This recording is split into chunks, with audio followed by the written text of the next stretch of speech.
So it's time to talk about the things that went wrong. I've stripped away as much of the tin cans as I can to let you see as much of the collapsing and the mould and stuff as I can show you.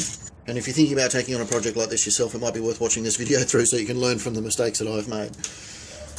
Okay, so the first thing is that some of the small scale testing that I did didn't translate into the large scale. The biggest part of that being I used a water-based gap filler to glue those parts together and bring them back to flush. And you can see there that they have left the seam lines really clear, which is obviously what I didn't want to have happen. In the small scale testing, I cut a line into the foam and filled that line back up with the gap filler, and it burnt it out without any problem at all.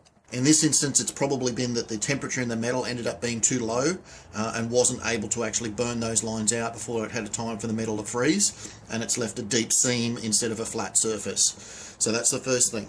In the areas where it has worked, it has actually worked quite well. You can see the lines cut in there, and in the base part in principle did work quite well. The biggest mistake that happened with it that I was unable to predict is in the center here. You can see the hole, that large hole where I filled up the interior of it with sand. What you couldn't see in the video because there was so much flame, this is where the metal was first poured in. So it was poured in through that, and the idea that it was going to flow through and then rise up through this hole. And as soon as I poured it in here, what I noticed is that where that large hole was probably about 5 centimeters or about 3 inches below the sand. And I noticed a little volcanic pop of air that came up directly from where that hole was.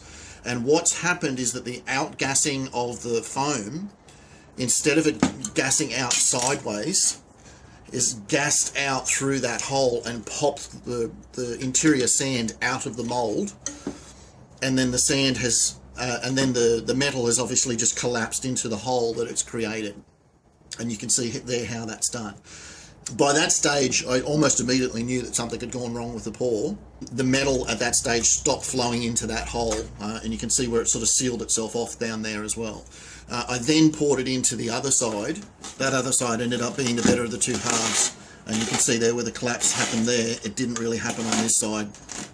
The other thing I've learned about this is that I was really pushing the limits of how much volume of metal I could pour out in one go.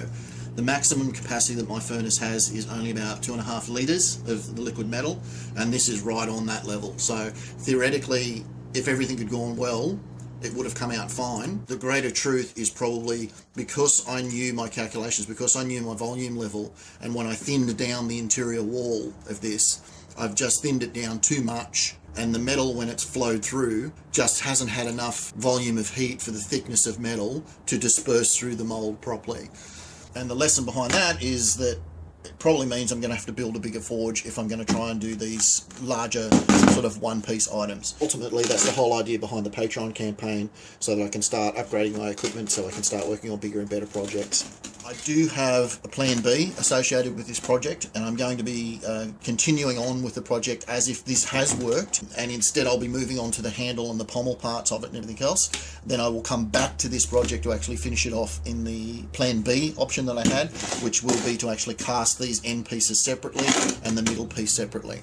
That should stop any issues as far as the venting issue that I've had with the hole there. Have no fear, this will be a finished project regardless of how I've managed to fail this time round. And whilst the first 2 videos in this series don't really apply to what I've done here now, those videos should certainly be helpful for anybody who wanted to do just a prop piece made from the foam, or just simply modify the exact same idea that I've been working on so far, but again, make the pieces separately like I'm going to do in the next one, and cast them separately rather than trying to cast in one piece as I've done here. Given a larger furnace with a higher degree of metal pushed into this in one go, this may very well have been successful. I still think there may very well be a venting issue with the hole there, and I think the way to have got around it would have been to fill this with sand, seal that hole, do the casting process, then cut out the hole to pour out the sand from the interior of it then.